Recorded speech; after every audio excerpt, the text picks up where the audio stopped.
I've been beating my head against the fucking wall trying to do a review for a movie that's 30 years old. What the fuck am I doing with my life?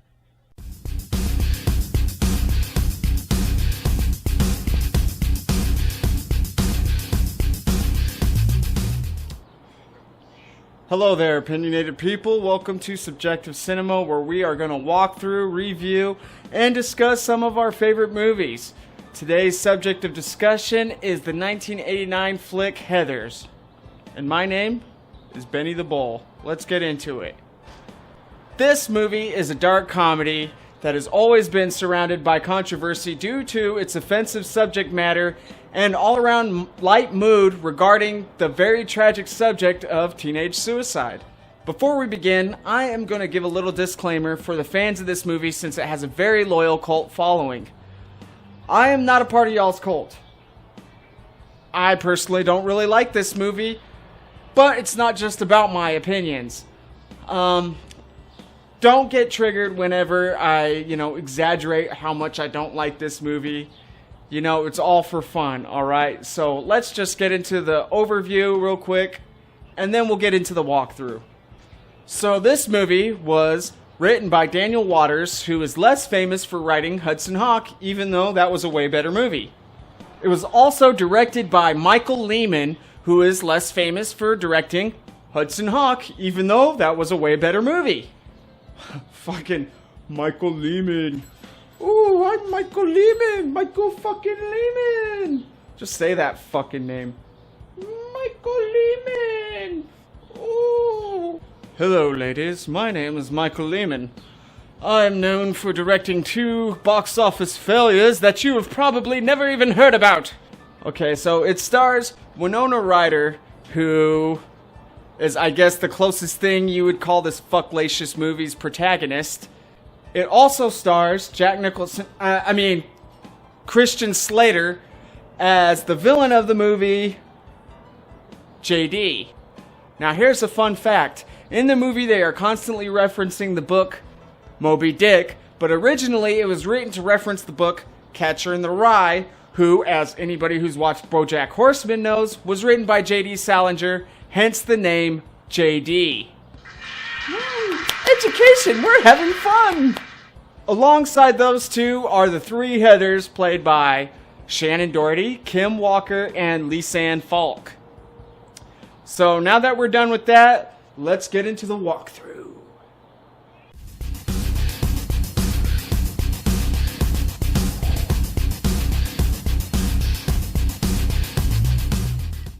So this movie begins in the town of Sherwood, Ohio.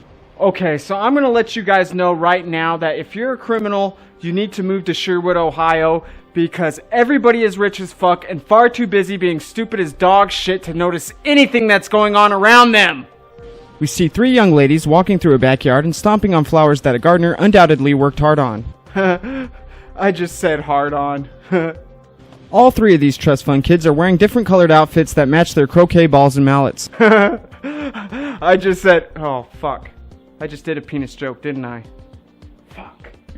Soothing music plays, and that ain't so bad, I guess, but then they start talking. Don't worry, it's all uphill from here. We find out that all 3 of their names are Heather in this sequence, and they don't bother differentiating each other by using last names. Who the fuck does that? Well, if they don't have to learn each other's last names, neither do I, damn it! But as to not confuse you, I'm giving these bitches numbers. Heather's 1, 2, and 3. After this character establishment, we then meet our protagonist, and I'm using that term loosely. Her name is Veronica Sawyer. Why the fuck is she buried to her neck? Is she dreaming or some shit? Nope, they're just being meta, we quickly learn as she turns her head and talks to the audience. That small bit of dialogue then bleeds into a voiceover narration that takes us to the next scene. Now see, that's kind of fucking cool. This movie has a lot of cool transitions like that. The voiceover ends with Veronica sitting at the bottom of the school stairs writing in what I've come to call her murder diary, which will make much more sense to you later on. She's then interrupted by 2 of the lesser cunts, Heathers 2 and 3, who tell her that Queen Twatface is waiting on them for lunch. Oh, this fucking scene, man. Fuck this scene. No, wait, don't fuck this scene. Don't even do it out of pity. It could be contagious. They head into the cafeteria where they find out that Heather 1 was so eager for their arrival so they can viciously bully the obese student Martha Dunstock. So they have Veronica write a bogus love letter from one of the two local fuckboys, Kurt and Ram, then slip it into her lunch tray and mock her out of the cafeteria in embarrassment after she approaches him about it. This pisses me off. Fuck you, Heather 1. You are a bitch! You are such a bitch! I couldn't have said it better myself, Jed and Molly.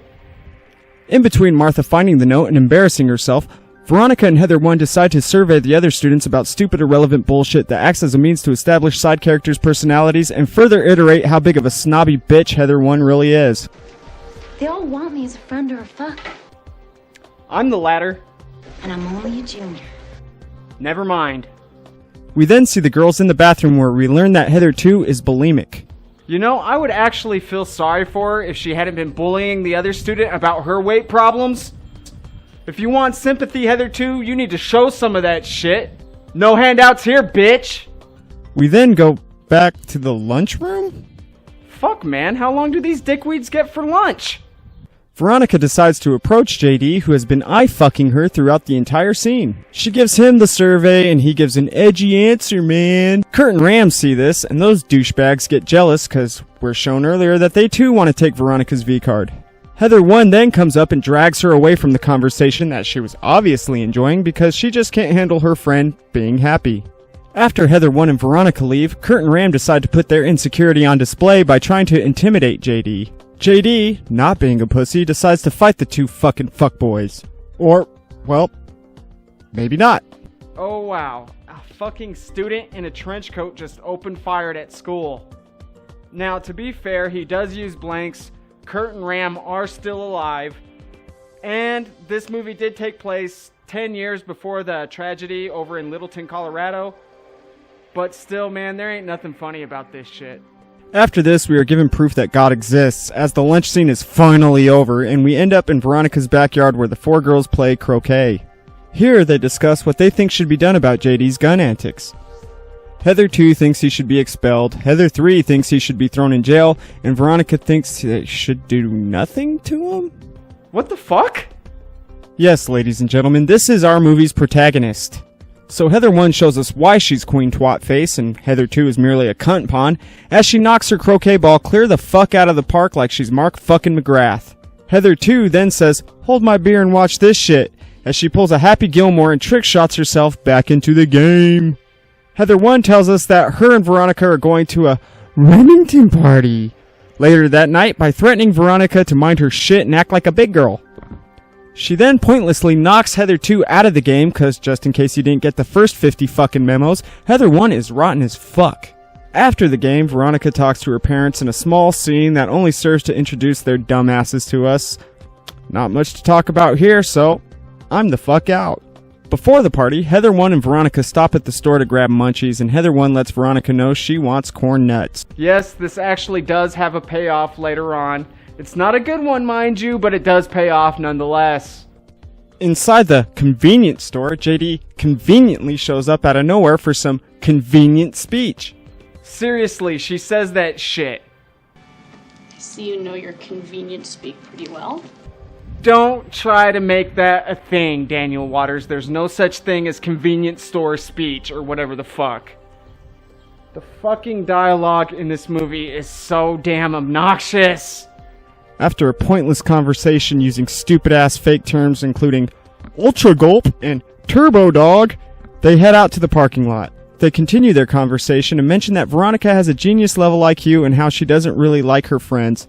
Also, they explain that JD's dad has a large-scale construction company and that he has to travel all the time and never gets to live anywhere for too long. After that mess, the girls arrive at the Remington party, and it's everything you think it would be.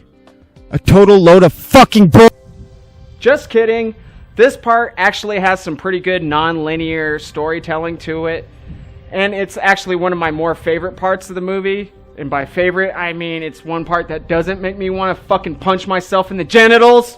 This scene starts with the aftermath of the party, which is Veronica writing in her murder diary about how much she hates Queen Twatface. It's her official title at this point. While she writes, they cut away to the actual events of the party. Veronica is obviously uncomfortable, sitting in a room where a douchebag tries entirely too hard to get her in the sack. If you're that bored, why don't you just set the fucking house on fire? That would make shit exciting.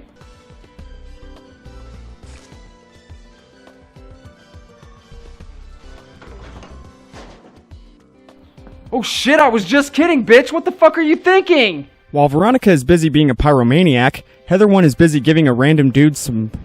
knee? Seriously, look! Look at the angle. She's totally going down on the guy's fucking knee!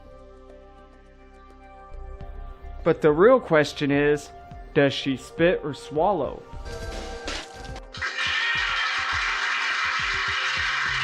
While this is going on, Veronica is stuck in the same damn room, but now she's busy turning down the creepiest motherfucker at the party. Just look at that motherfucker. Doesn't that smile just scream date rape? So after Veronica is done displaying her self-respect and Heather 1 is done showing her skill with the leg joints, they meet in the hallway where Veronica explains that she's feeling sick. Then she fucking upchucks everywhere, and Heather 1 gives the most cryptic facial expression she possibly could. So now Queen Twatface is fucking pissed off as hell and takes Veronica into the alleyway for a serious punishment by 50 clitoris tongue lashings. Veronica doesn't take it lying down though, so she finally stands up for herself and tells that kneecap-sucking bitch to fuck off. Then, BAM! Murder diary goes flying, ending the party scene without even a cut.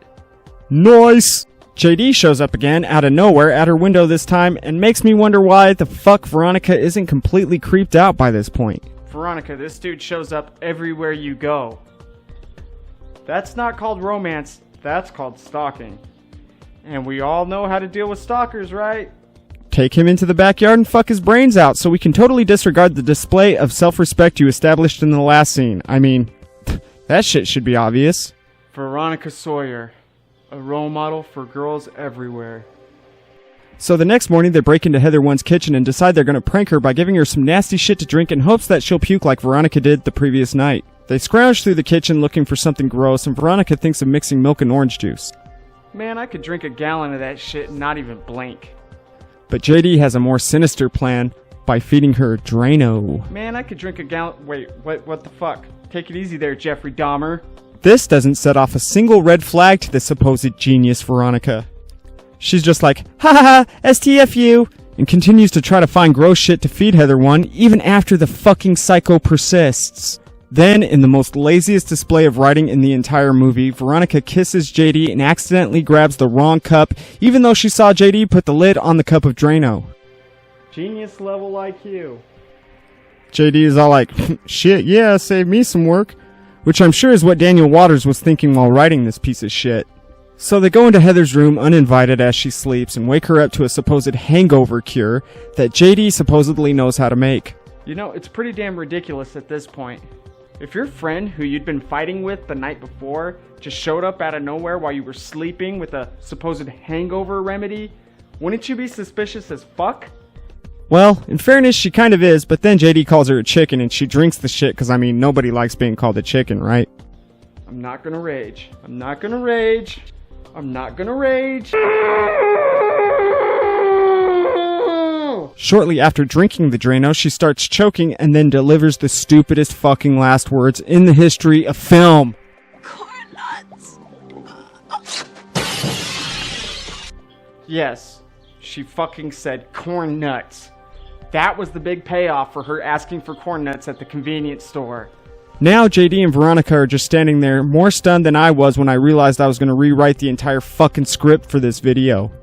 They think they're pretty much fucked and are going to get their murdering asses thrown in the fucking prison, but then they actually think of a good idea and put Veronica's ability to copy handwriting to use and forge a suicide note for Heather 1. Remember, Veronica was the one who wrote the bogus love letter to Martha in the cafeteria scene. That's a good payoff right there. Now we're in the girls' locker room, but see no nudity. And this is supposed to be an 80s movie. What a fucking rip-off. Heather 2 munches on some chicken, smiling like a motherfucker for some reason. Is she actually happy that her friend is dead? Well, maybe they're saying that Heather 1 was the reason why Heather 2 is bulimic? Fuck, I don't know. Heather 3 then finds Heather 1's watch in a locker and decides to give it to Veronica, stating she would want you to have it. Oh man, how shitty would that make you feel, man? Am I right? Veronica is so racked with guilt that she walks into the shower fully dressed and just stands there, proving you don't need nudity for gratuitous sexuality. This is my favorite shot in the whole movie for obvious reasons. Let's just take a look at it for a second.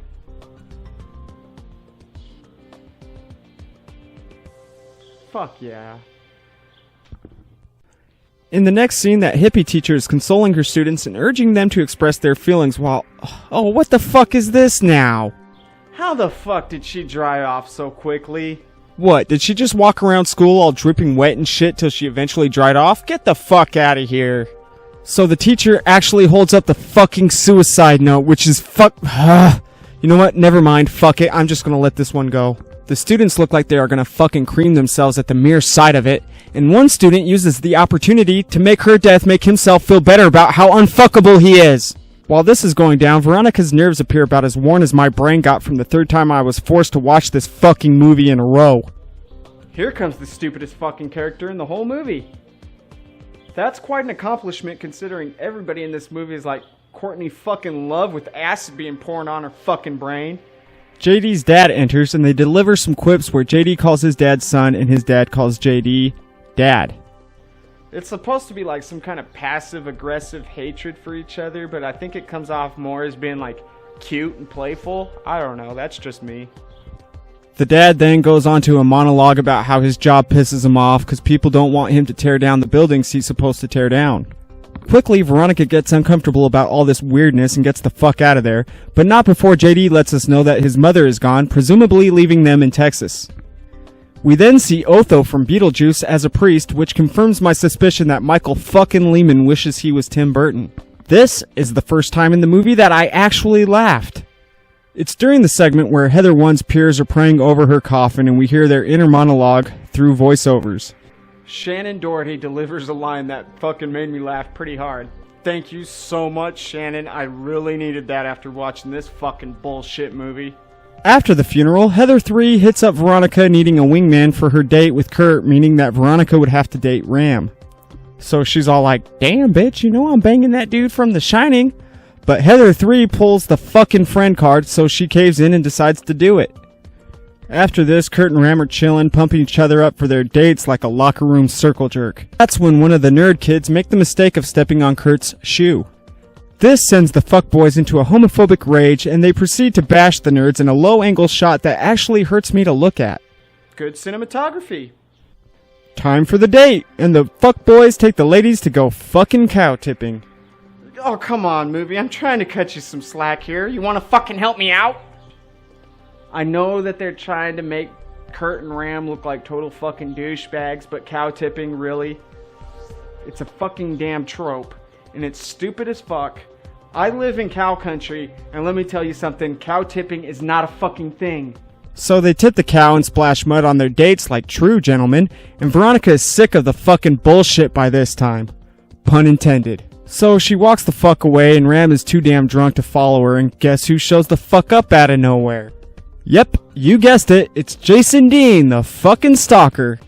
Okay, it's an obsession at this point, JD. Damn, get some help, brother.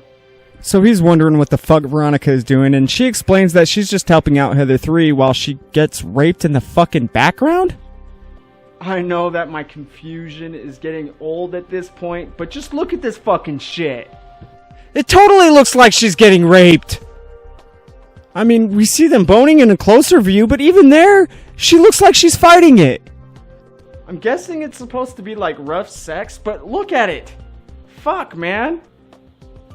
Okay, so this next scene is boring as hell, but I'll do my best to get the important details out of it, because I guess that's what I do apparently. So the yearbook nerd asks Veronica to give him any kind of artistic shit that Heather 1 might have made. And Veronica is just annoyed as fuck that Heather 1 is getting her own spot in the yearbook. For real?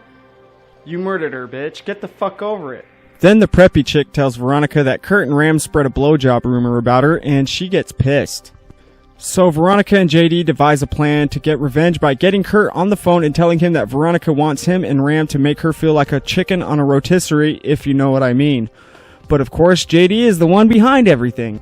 So he feeds her a bullshit story about how they're gonna shoot Kurt and Ram with non-lethal bullets and write a suicide note, which makes no sense whatsoever. And to top it all off, they're gonna place things around their bodies to imply that they are homosexual and are fulfilling a double homicide/suicide pact. Now, I get that people who might be ignorant about guns or they might be anti-guns, they could fall for the non-lethal bullets gag. But Veronica is supposed to be a fucking genius. I don't like guns. I fucking don't know shit about guns, and I am not a smart person in the slightest bit, okay? Trust me. But even I can see through this fucking stupid ass plan. There is no fucking excuse for this stupid fucking bullshit! People are gonna think I'm fucking pissed. So Veronica meets them in the woods, and Kurt and Ram show up so excited you can practically see the boners sticking out through their jeans. It's right here that I actually got my next laugh. So should I just whip it out? See, now that's just fucking good comedic timing right there, man. I don't know. Should I just whip it out? Huh? I've never done this before. Suddenly, out of nowhere, bang! Ram gets capped right in the fucking neck. So JD chases after Kurt to finish him off, and that's when Veronica decides to grow a brain. Oh shit, did we just kill Ram? Next comes the worst fucking chase scene imaginable as JD and Kurt run slow as fuck through the woods. Honestly, JD could have shot that motherfucker at any time. Oh shit, Kurt's fucked! Or not. For some reason, Kurt runs directly back to where they shot Ram, which fits their double homicide plan. That's when Veronica makes the conscious decision to shoot the fuck out of Kurt. In the distance, two cops are blazing up when they hear the gunshot. They make it clear that they heard both shots, but are choosing just now to get involved. I don't know why, maybe they just thought they were being paranoid or something, I don't know. I'm tired of fighting you, movie. Can we please, just call a truce? Just please, don't say anything stupid anymore, okay? Kurt doesn't look too good. What the fuck am I doing? So JD and Veronica hear the cops coming and haul ass away, probably the smartest thing they've ever done, into a car and immediately strip down to their skeevies and start making out to make it look like they're just being horny teenagers. After a quick examination of the crime scene, the two cops conclude what JD wanted them to. They're not quite convinced by the suicide note, but the mineral water? Now that shit's just gay as fuck. The next day at school, JD and Veronica show up together. She goes to light a cigarette and fucking ouch! Then JD proceeds to light his cigarette off the burn on her hand. Oh, that wouldn't work. Come on now. We then see Kurt and Ram's funeral, where Kurt's dad tells his son he doesn't care that he was gay and confesses to the church that he loves his son no matter what. You know, I know it's supposed to be funny, but I think it's kind of fucking sad, man. For real. JD's cynical ass pops off some smart-ass remark which makes Veronica laugh until one of the deceased's little sister glares at her with a look that says, her little ass will fuck you up, bitch. Veronica then goes right back to her murder diary and tells us that her ultimate concern is that she's afraid she's gonna go to hell. You were almost human, Veronica. Later at JD's house, his dad comes in to show them footage of blowing up a building for work. After he leaves, JD explains that his mother committed suicide by entering a building right before his dad blew it up. She even waved to him from a window before the explosion. A creative backstory. We're getting somewhere now. Yes. All this traumatizing talk obviously triggers JD because when an anti-suicide song comes on the radio, he proceeds to shoot the fucking thing. Wow, dude. You know, I didn't like the song either, but you know, you could have just turned the fucking thing off. Just saying. This both freaks out Veronica and pisses her off because at this moment she decides to dump his fucking ass right then and there. JD blackmails Heather too with old photos of her hanging out with Martha when they were kids. He tells her that he'll release the photos and expose her as being a good person unless she collects names on a petition for some stupid shit I can't even remember at the moment. She agrees and burns the photos, then for no reason gives him her copy of Moby Dick that she's always reading. We see Veronica playing croquet in her backyard with Betty Finn, her ex-BFF that we introduced in the cafeteria scene at the beginning, but I left out because of all the shit going on in that scene. Then, in the saddest and most real scene of the entire movie, Martha gets tired of being lonely and walks into traffic with a suicide note strapped to her chest. While this is going on, Veronica argues with her parents about everything going on in town when Heather too comes into the house and announces Martha's attempted suicide. Luckily, she's still alive. Yeah, fuck yeah. She then proceeds to talk shit, saying that Martha is just trying to be cool like Kurt Ram and Heather won. Veronica gets sick of this bitch's shit and biggity bam smacks the fuck out of her. Oh, let's see that again. This time in slow-mo.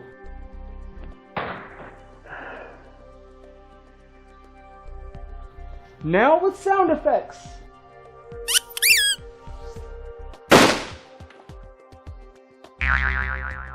Oh, that's so fucking satisfying.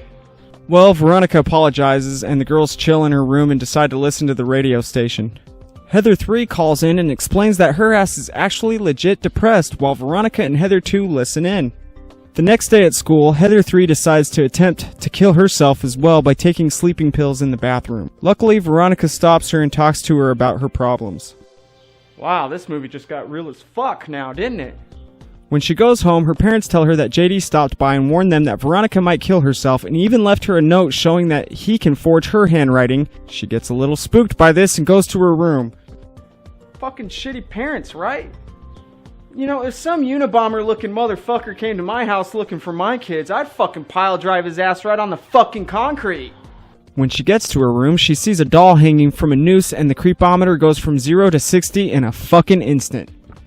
So JD schemes to climb into her window and kill her that night, but damn, she beat him to it. He's kind of upset, but not too upset to stand around and monologue at her hanging fucking body. He reveals that the so-called petition that the students signed was actually a mass suicide letter that was hidden underneath a damn post-it note. Yep, sounds about as faulty as the rest of JD's stupid fucking plans. He then explains that the following day at the pep rally, he's gonna blow all these annoying ass characters we have gotten to know to fucking hell. Then he hears Veronica's mom coming and gets the fuck out of Dodge. When Veronica's mom comes in, she's obviously shocked to see her daughter hanging, but then Veronica quickly reveals that she was faking the whole thing and that the sheet she hung herself with was tied around her stomach to brace her up. So everyone shows up to school the next day as usual and Veronica immediately starts looking for JD's sociopathic ass. JD heads directly for the bathroom and gets his bombs ready before placing explosive charges under the bleachers. He then heads to the boiler room to place some more charges that wouldn't even be needed. Veronica catches him and holds his ass at gunpoint. How the fuck did she get a hold of his gun? They then get into a struggle where Veronica shows that she gives some pretty good knee herself. Is this a new thing in Sherwood, Ohio? Because if so, shit, I'm in. They then have the lamest fight scene ever, and to make a long story short, she shoots his ass, causing him to stab his explosives and stop the timer shortly before it detonates. She then heads outside to reflect on the crazy ass shit that just went down, and he comes outside wounded as fuck and ready to give up. He then resets his timer and steps away from the school to mimic his own mother's death. We pan up and hear the explosion off screen. We see Veronica standing in the smoke covered in soot and cue the cheesiest part in the whole fucking movie. She walks back into the school smoking a cigarette and she stops to talk a little shit and kisses Heather too. Then she walks up to Martha, who looks like she'll recover luckily, and asks her if she wants to hang out. Martha happily accepts and the two walk away before we fade to black and roll those motherfucking credits.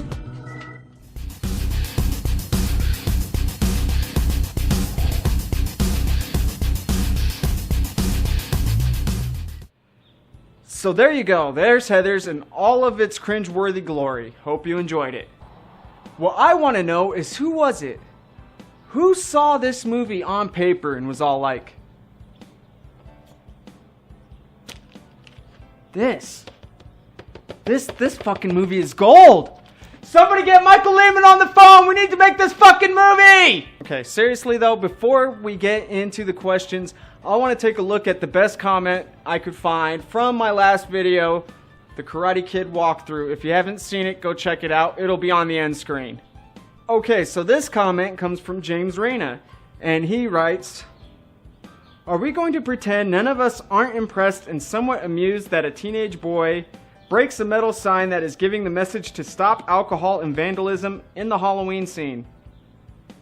It's a good question. If you want to see my response and if you want to respond yourself, as I said, I will link that video on the end screen. Go check it out. Okay, so for the questions, as I said before, this movie has a cult following, and my personal question to all of you who really love this movie is, why?